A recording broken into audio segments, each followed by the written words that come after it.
अरे वो लड़का तो बिल्डिंग से बाहर आया ही नहीं। बहुत तेज आग की लपटें हैं, वो मर जाएगा। अरे कोई बचाओ उसे। सड़कों के बीचों बीच एक रेस्टोरेंट में आग लग जाती है। भागे भागे सभी बाहर आ जाते हैं सिवाय राहुल के, जो रेस्टोरेंट के टॉयलेट के अंदर ही फंसा था। जिस तरह से रेस्टोरेंट धू धू करके जल रहा था, लोगों ने तो मान लिया था कि अब राहुल का बचना असंभव है। तभी अपने दोनों हाथों में राहुल को उठाए तेजस्वी रेस्टोरेंट के बाहर आती है। प्लीज आप लोग पानी लेकर आइए।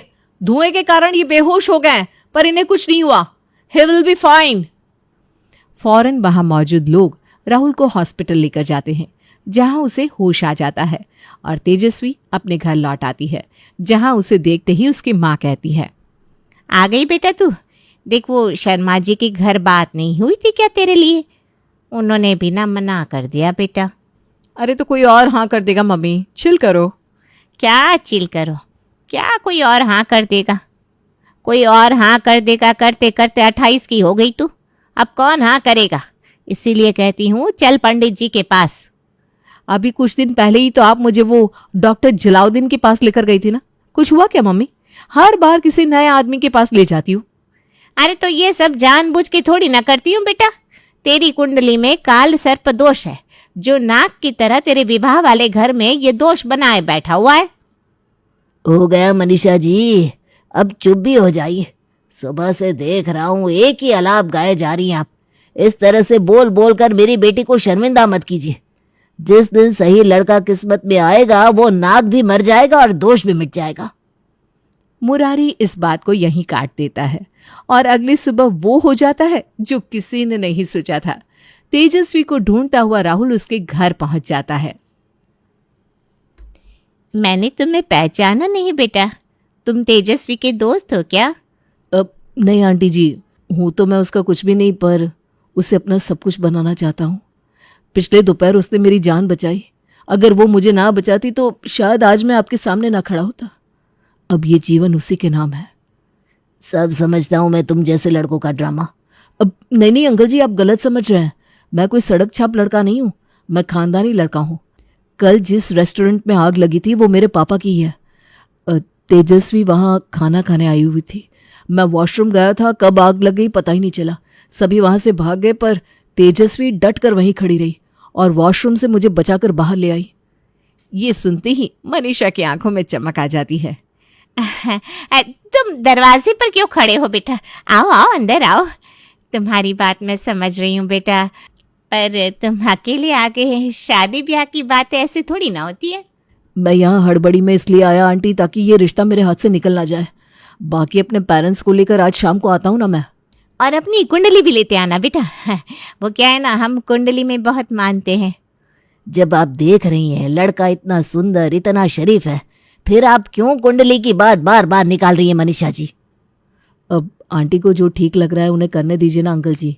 अगर कुंडली नहीं मिली और उसके उपाय में मुझे 20 दिन के व्रत भी करने पड़े ना तो मैं करूँगा, पर शादी तो मैं आपकी बेटी से ही करूँगा।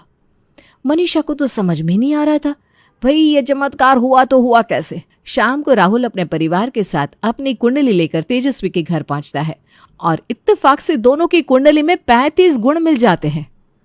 मतलब उनकी बात सच थी। आग जलना यानी ये चीजें होती हैं। पिछले 3 साल से जहां 100 कोशिशों के बाद भी तेजस्वी का रिश्ता पक्का नहीं हो रहा था, वहां एक ही मुलाकात में उसकी सगाई हो जाती है। 1 हफ्ते बाद की शादी की डेट आती है और शादी करके तेजस्वी राहुल के घर चली जाती है। अच्छा बहू तू आ गई। तेरी सास के हाथ का खाना खा खा कर तो पक गया था मैं। बुरे खाने को भी अच्छा कहना पड़ता था। वाह भाई वाह, जिंदगी भर मेरा बनाया खाना खाते रहे, अब उसी की बुराई कर रहे हो। अच्छी बात है, बहू आ गई है ना, अब बहू ही खिलाएगी खाना। इस बात पर आप पापा को ताना नहीं दे सकती मम्मी जी, क्योंकि खाना तो मैं सच में खिलाऊंगी ही, उन्हें भी और आपको भी। तेजस्वी रसोई में जाती है और खाना बनाना शुरू करती है। दाल तड़का तो अच्छा बना है, ऑलमोस्ट बन ही चुका है, थोड़ा और पका लेती हूँ। तेजस्वी दाल को और कुक होने के लिए छोड़ देती है और रोटियां सेकना शुरू करती है। सेकना क्या शुरू करती है, जलाना शुरू करती है। तेजस्वी की बनाई सभी रोटी जली हुई थी, कोई जरा सी साइड से तो कोई बीच से। अब जो भी थी तो ये तेजस्वी की पहली रसोई ही। इसी खाने को तेजस्वी सभी को परोस देती है। लगता है पहली बार खाना बना रही हो तेजस्वी तुम। कोई बात नहीं। क्या हो गया राहुल, तुम ऐसे क्यों कह रहे हो? कोई गलती हो गई है क्या मुझसे? इससे पहले कि कोई कुछ कह पाता, तेजस्वी की दोनों आंखों में पानी भर जाता है। अरे चुप नहीं रह सकता क्या तू 2 मिनट? आज पहली दफा तो बच्ची ने खाना बनाया है और तू कमियां गिना रहा है। अरे कुछ नहीं बेटा, राहुल ना तुझे छेड़ रहा था। इतना अच्छा खाना बना है कि क्या बताऊं। हाँ बेटा, बहुत अच्छा खाना बना है।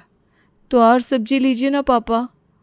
अरे नहीं बेटा, मैं शादी में ऑलरेडी इतना खा चुका हूँ, अब फिर से खाऊंगा तो वजन नहीं बढ़ जाएगा मेरा।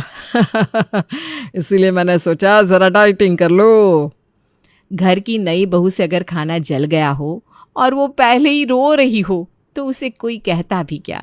राहुल के परिवार वाले बड़े मिलनसार थे। वो इस बात को यहीं खत्म कर देते हैं। रात को उमा रसोई में जाती है, तेजस्वी उसके पीछे पीछे किचन में चली आती है। अरे तू रसोई में क्यों आ रही है बहू? हो गई ना तेरी पहली रसोई की रस्म।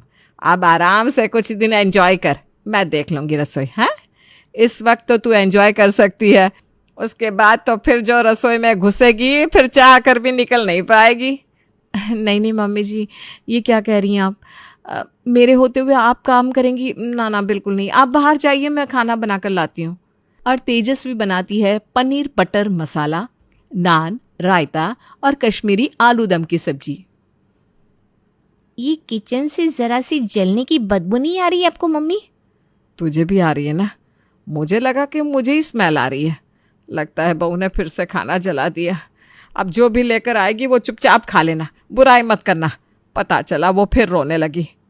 तेजस्वी सभी को खाना परोसती है, जिसे खाकर उमा और नेहा तो कुछ नहीं कहती, पर महेश चुप नहीं रहता। ये क्या है बहू? ये तो पूरी पनीर की सब्जी जल गई है, धुआं धुआं सा मुंह में आ रहा है। सुबह का खाना भी जला हुआ था पापा, पर मम्मी मानने को तैयार ही नहीं थी। ये तो मैंने स्मोकी फ्लेवर देने के लिए किया है पापा जी। इतनी मेहनत से खाना बनाया मैंने और आपको जला हुआ लग रहा है। तेजस्वी फिर से फूट फूट कर रोने लगती है और सभी को चुपचाप उसी खाने को खाना पड़ता है। अब हर रोज रेस्टोरेंट के मालिक मुकेश को जला हुआ खाना ही नसीब हो रहा था। बहू जरा मेरा शर्ट आयरन कर देना, कर लोगी ना? हाँ पापा जी, ये तो मेरे बाएं हाथ का खेल है। पता चला इसे भी जला ना दे, ध्यान रखना। चीजों को जलाने की अपनी आदत से मजबूर तेजस्वी अपने ससुर का शर्ट भी जला देती है। महेश को जैसे ही जलने की स्मेल आती है वो भागता हुआ अपने कमरे में आता है। खाना जलाते जलाते तुमने कपड़े भी जलाने शुरू कर दिए बहू, हद होती है लापरवाही की। आप मुझे डांट क्यों रहे पापा जी? मैंने लापरवाही नहीं की, गलती मेरी नहीं है। तभी राहुल तेजस्वी को आवाज लगाता है। बाथरूम का गीजर ऑन किया कि नहीं तेजस्वी? मैं भूल गई, 2 मिनट पापा जी, मैं अभी गीजर ऑन करके आई। न जाने क्या था तेजस्वी के हाथों में, वो बाथरूम जाकर जैसे ही गीजर ऑन करती है जोर से धमाका होता है। सभी भागते हुए बाथरूम में आते हैं। लो कर दिया कांड इसने। अब ठीक तो है ना भाभी? कल रात कमरे का एसी भी खराब हो गया था, मतलब वो भी आपकी ही मेहरबानी थी। आ गया एक नया खर्चा, वही मैं सोचूं पूरा महीना बिना खर्च के कैसे निकल गया। मैंने जानबूझकर नहीं किया, मैं तो सब कुछ आप लोगों की भलाई के लिए करती हूँ, इसमें मेरा क्या कसूर? ये कहकर तेजस्वी फूट फूट कर रोने लगती है। उमा उसे गले लगाकर चुप करवाती है। अरे ना बच्चा ना रो मत। अरे चुप हो जाइए आप लोग, बेकार में मेरी फूल सी बच्ची को रुला दिया। मुझे आग से क्या बचाया, ये तो फायर क्वीन समझने लगी है खुद को। एक के बाद एक ऐसे इंसिडेंट्स होने के कारण आज तेजस्वी बड़ी उदास थी। वो ना किसी से बात करती है ना कुछ बोलती है। शाम को उमा से मिलने उसकी ननद और नंदोई पहुंचते हैं।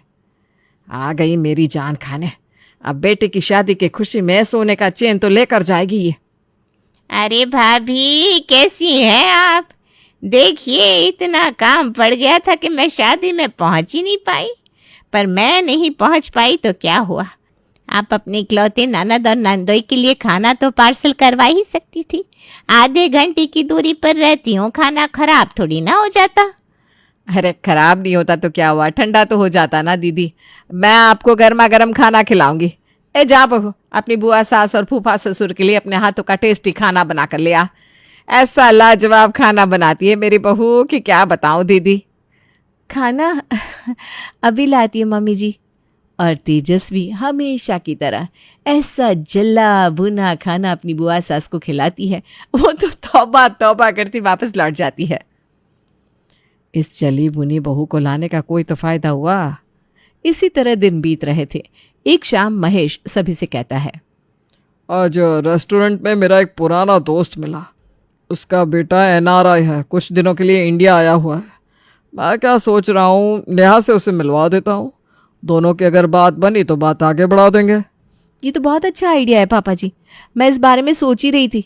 अब नेहा दीदी की भी शादी की उम्र हो गई है, लड़के देखना शुरू कर देना चाहिए। हाँ, और मैं क्या कह रहा था कि नाश्ता और खाना हम अपने रेस्टोरेंट से ही घर मंगवा लेंगे। वो क्या ना तेजस्वी, अगर तुम खाना बनाती रहोगी तो गेस्ट के साथ कौन बैठेगा ना। सही बात है बेटा, फॉरेन से आया हुआ है लड़का, अंग्रेजी में बोलेगा मेरे तो कुछ पल्ले भी नहीं पड़ेगा। नेहा बेचारी अब उन लोगों के सामने मुझे सब हिंदी में तो समझाएगी नहीं। बात तो ठीक कह रही मम्मी जी आप। ठीक है राहुल, तुम नाश्ता और खाना हमारे रेस्टोरेंट से मंगवा लेना। वैसे भी बाहर पड़ा हुआ लड़का है, उसे घर का खाना कहाँ पसंद आएगा। लड़के वालों के आने के पहले ही महेश और राहुल सारी तैयारी कर देते हैं। और बताओ Neha, what are your likes and dislikes? कैसा मौसम पसंद है तुम्हें? चलना पसंद है या कार में घूमना? ये कैसा सवाल हुआ बेटा? आगे जाकर यही सवाल तो जीवन का सवाल बन जाता है मम्मी। अभी तो सब कुछ प्यारा लगेगा। शादी के बाद पति खाने के बाद प्लेट धोने रखता है कि नहीं, वो नहाने के बाद वॉशरूम साफ करता है कि नहीं, ये छोटी छोटी बातें प्रॉब्लम बनती है। क्या बात कही आपने। I really like your thought process. दोनों अंग्रेजी में बात कर रहे हैं, लगता है बात बनती लग रही है बेटा। हाँ मम्मी जी, मुझे भी ऐसा ही लग रहा है। अभी कुछ कह नहीं सकते मम्मी, मैंने भी तो कितनी लड़कियां देखी थी, कितने लोगों के घर नाश्ता किया था। अगर इन्होंने खाना खा लिया तो समझ सकते हैं कि बात बन सकती है। फिर तो इन्हें खाना खिलाकर ही भेजूंगी मैं। अच्छा, बातें तो बहुत हो गई, अब बातों को विराम दीजिए। पहले खाना खा लीजिए, फिर बातें करते हैं। ठीक है, फिर जमाइए खाना, क्योंकि बातें तो लंबी चलेगी। तेजस्वी किचन में जाती है।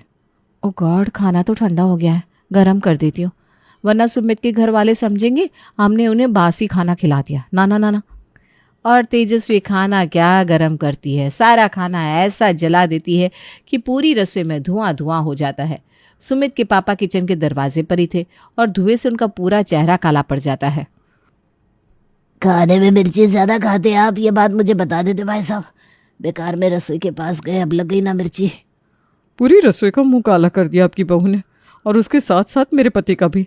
ऐसे घर में हमें रिश्ता नहीं करना। सॉरी आंटी जी, रुक जाइए प्लीज। पानी सर से ऊपर जा चुका था। आज तेजस्वी रोती रहती है पर उमा उसे चुप नहीं करवाती। मेरी पूरी रसोई को खाली कर दिया बहू तूने, आज से तू रसोई नहीं जाएगी। मैं रसोई में नहीं गई तो बहुत प्रॉब्लम हो जाएगी मम्मी, ऐसा मत कीजिए। प्रॉब्लम तो तुम्हारी रसोई में जाने से हुआ है। आप अगर किचन में गई भाभी तो मैं ये घर छोड़ दूंगी। आज आपके कारण सुमित के घर वाले हमसे नाराज हो गए, वरना मैं शादी करके विदेश चली जाती। I hate you. गुस्से में उमा अपनी रसोई में ताला लगा देती है और तेजस्वी को रसोई के आसपास भी भटकने नहीं देती। अगली सुबह सभी को मिलता है टेस्टी खाना।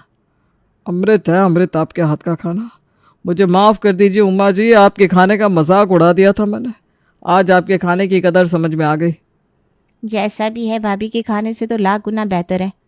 सभी उमा के खाने की तारीफ कर रहे थे, तभी महेश के फोन पर रेस्टोरेंट से फोन आता है। क्या शेफ भाग गया? हे भगवान, ऐसा कैसे? 15 साल पुराना शेफ है, कस्टमर्स को उसके हाथ का खाना खाने की आदत है। देख लिया आप सबने कैसे मेरे रसोई को छोड़ते ही रेस्टोरेंट का शेफ भाग गया। आप लोगों के साथ सब कुछ मंगल इसीलिए हो रहा था क्योंकि रसोई में मैं खाना जला रही थी। क्या बकवास कर रही हो तुम? मेरी तो हर बात तुम्हें बकवास लगती है। शायद आप भूल गए हैं कि ये रिश्ता भी आग के कारण ही हुआ था। ना आप आग की लपटों में फंसते, ना मैं आपको बचाती, और ना ही आप मेरे घर रिश्ता लेकर आते। कोई कुछ समझ नहीं पा रहा था। फिर तेजस्वी शादी के पहले की एक बात बताती है। मेरी कुंडली में एक दोष था जिस कारण मेरी शादी नहीं हो पा रही थी। एक बार मेरी मौसी घर पर आई। अरे मनीषा, मेरी बात मान। एक बहुत बड़े पढ़े लिखे फिलोसोफर है, जलाउद्दीन गोल्फ, उनसे जाकर मिलवा दे अपनी बेटी को, मामला सेट हो जाएगा। गोल्फ हो या क्रिकेट, मेरी बेटी को मुझे ओलंपिक में नहीं भेजना, मुझे उसके फेरे करवाने हैं। ऐसे में आप मजाक क्यों कर रही हो दीदी? मेरे बेटे को लड़का कैसे हुआ उन्हीं की मेहरबानी से। न जाने क्या टोटका बताते हैं, आजमाते ही लाइफ सेट हो जाती है। वो अलग बात है कि इन सब टोटके के कारण उन्हें समाज से निकाल दिया गया है। अब जिस माँ की बेटी की शादी ना हो रही हो वो कुछ भी करेगी। उमा तेजस्वी के साथ जलाउद्दीन के पास पहुंचती है। सब कुछ हो जाएगा, पर एक बात याद, आग से अपना रिश्ता मत तोड़ना। अगर अपने ससुराल में सुख शांति चाहती हो तो चीज़ों को जलाती रहना। पहले तो उनकी बात मुझे झूठ लगी मम्मी जी, पर जैसे ही राहुल को अपने घर रिश्ता लाता देखा, मुझे उनकी बात पर भरोसा हो गया। और देखिए ना, मेरे खाना जलाने के बाद भी इस घर में कितनी शांति थी। अरे क्योंकि तुम रोती थी बहू, तुम रो ना, इसलिए हम शांत हो जाते थे कि शांति बनी रहे, वरना तुम्हारे खाना जलाने से तो कलेश होना ही था। राहुल का आग में फंसना, तुम्हारा उसे बचाना एक इत्तेफाक है। खाना जलाना बंद कर दो बेटा। रात को जब तेजस्वी रसोई में खाना बना रही थी, नेहा उसके पास जाती है। क्या वो जलाउद्दीन सुमित को वापस लाने का कोई उपाय बता सकते हैं भाभी? हैं? फिर से?